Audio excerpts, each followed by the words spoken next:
बजा काहीँ नभएको बज्छ अरे खै हामीले गर्दा बज्दैन त।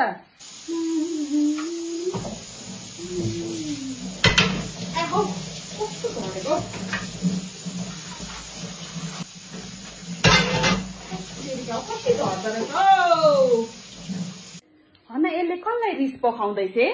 किन ठाङठाङ र ठुङठुङ पार्दैछस्? तैँले किनेको होस् र त्यहाँ फुटाउनु टुटाउनु गर्दैछस्? ठ्याङठ्याङ र ठुङठुङ सब फुटाएर सके यसले। ल के हुन्छ हौ बिहानै बित्थामा किन चाहिँ हामीले गरेर गरेर यत्रो भएको खै बज्दैन त हामीले गर्दा कहिले बजेको सुनेको छस्? जहिले तैँले बजाएर फुटाएर टुटाएर तिमीहरूले किनेको छैनस् नि त्यहाँनिर। तिमीहरूको सम्पत्ति होइन, तिमीहरूले किनेर देखा त अनि थाहा हुन्छ। रिस गरेकोलाई किन चाहिँ रिस कसलाई रिस पकायो? कहिलेको रिस तपाईँलाई उठेको? मुख नचलाइ बेसी, मुख नबजा। अर्काले किनेको सामानहरू सब फुटाएर यहाँ दुःख भुक्त गरेर आफूले खाइ नखाइ किन्नु पर्छ, सब फुटाएर सक्छ। कहाँ मुख चलाएको हौ? मैले चाहिँ हाउडेमा गन गर्छ है हाम्रो आमा चाहिँ।